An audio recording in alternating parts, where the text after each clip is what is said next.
Tenth class. आज बेटा हम पढ़ेंगे स्कैटरिंग ऑफ लाइट। देखिए, स्कैटरिंग ऑफ लाइट एक इंटरेस्टिंग फिनोमेना है, डेली लाइफ में इसका काफ़ी यूज़ हमारे।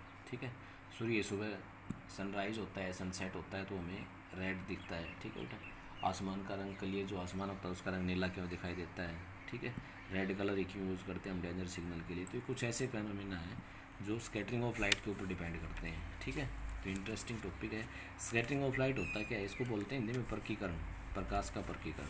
The phenomena of reflecting light in different direction after striking on tiny particles or atoms or molecules, ठीक है, is called the scattering of light. ठीक है, क्या होता है ये, वो फेनोमेना होता है जिसमें लाइट रिफ्लेक्ट होती है विभिन्न डायरेक्शंस में। कब, जब किसी वो डस्ट पार्टिकल से एटमॉस्फेयर में जो होते हैं, एटम होते हैं, आयन होते हैं, उनसे टकराने के बाद लाइट का रिफ्लेक्ट हो जाना विभिन्न डायरेक्शन में, क्या कहलाता है, स्कैटरिंग ऑफ लाइट। तो scattering is a two way process. दो स्टेप होते हैं स्कैटरिंग में। एक होता है अब्जॉर्प्शन, यानी अब्जॉर्प्शन ऑफ लाइट। ठीक है, बाय स्कैटरिंग पार्टिकल, सबसे पहले पार्टिकल लाइट को अब्जॉर्व करेगा। एंड देन बेटा दो बार आ रखा है गलती से। And then instant reemission by it in all possible direction. और उसके जस्ट बाद क्या होता है, वो री इमिट करता है। री इमिट का मतलब लाइट को बाहर छोड़ता है। ठीक है, जितने भी पॉसिबल डायरेक्शन होंगे। ठीक है, स्कैटरिंग में दो स्टेप होते हैं। क्या होगा, सबसे पहले लाइट अब्जॉर्व करेगा पार्टिकल, अब्जॉर्व करने के बाद तुरंत बाद उसको रिफ्लेक्ट कर देगा विभिन्न डायरेक्शन में। ठीक है, जैसे सनलाइट का हमने बताया, देखिए ये सनलाइट है, ये सनलाइट आ रही थी, ये कोई भी डस्ट पार्टिकल है। क्या ये मान लिया मैंने, डस्ट पार्टिकल है। ठीक है, इसके size smaller than the wavelength of light. ठीक है, size smaller than the wavelength of light use. इसकी साइज़ क्या होनी चाहिए, कंडीशन है बेटा, आगे फार्मूला आएगा, अदरवाइज वो फार्मूला वैलिड नहीं है। ठीक है, तो ये आपको आगे देख लेना। डस्ट पार्टिकल मानो इसको, अब्जॉर्व करता है लाइट को, इसके ऊपर लाइट पड़ी उसने अब्जॉर्व कर लिया। उसके बाद इस पार्टिकल ने लाइट को क्या कर दिया, री इमिशन कर दिया इन ऑल पॉसिबल डायरेक्शन। ठीक है, जितनी भी डायरेक्शन में ये क्या करता है, उसको फैला सकता है, उसने लाइट को फैला दिया। ठीक है, तो ये क्या होता है, स्कैटरिंग ऑफ लाइट।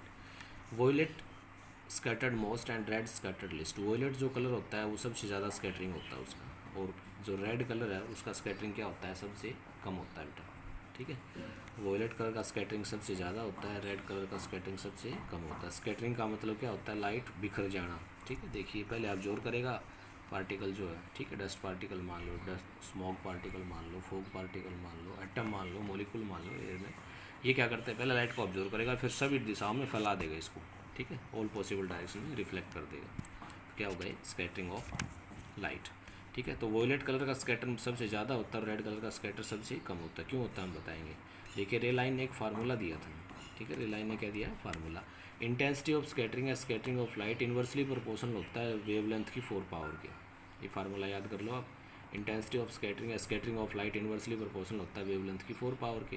यानी इसका कहने का मतलब क्या हुआ, वेवलेंथ अगर कम होगी तो स्कैटर क्या होगा, ज़्यादा होगा। देखिए इन्वर्सली प्रोपोर्शनल है भाई, वेवलेंथ कम होगी तो स्कैटरिंग क्या होगा, ज़्यादा होगा।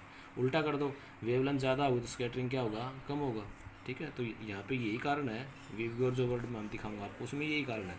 देखिए विवग्योर वर्ड है, VIBGYOR। ठीक है, डिस्पर्सन ऑफ लाइट मैंने आपको बताया था, जब इधर जाते हैं तो क्या बढ़ती है, वेवलेंथ, और इधर जाते हैं तो क्या बढ़ेगी, फ्रीक्वेंसी।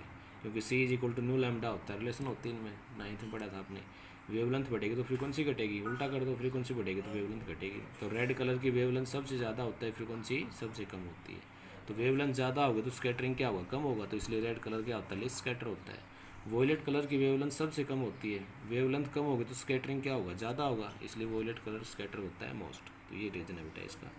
ये क्या था, आपकी वेवलेंथ है, और ये क्या आपकी फ्रीक्वेंसी है।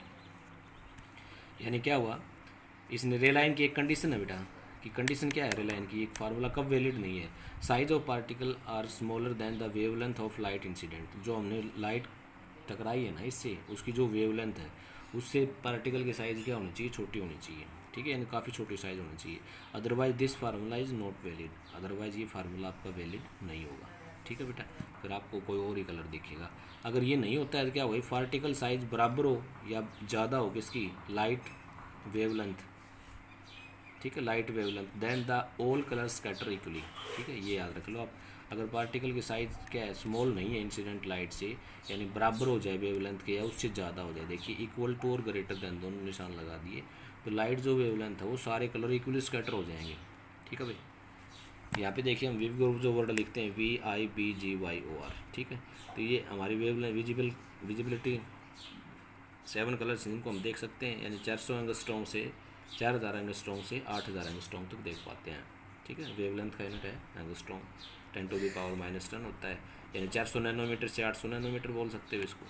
इसका मतलब क्या हुआ, ये जो पहले 3 कलर हैं ये मोस्ट स्कैटर्ड होते हैं, इनकी वेवलेंथ कम होती है भाई। ठीक है, और लास्ट के जो 3 कलर हैं ये क्या होते हैं, लिस्ट स्कैटर्ड होते हैं। और जो बीच वाला है ये तो बीच में आ गया, न तो इसके साथ में जाएगा और नहीं इसके साथ में जाएगा। ठीक है, तो इसकी इंटरेस्टिंग एप्लीकेशन, अच्छे से आप इसको समझ लो। पहले नहीं आता है तो मेरे को लाइक कमेंट करो, इस वीडियो को लाइक और शेयर किया करो बेटा साथ साथ, ताकि वीडियो बनाने वाला जो है वो कोऑपरेट होता रहे।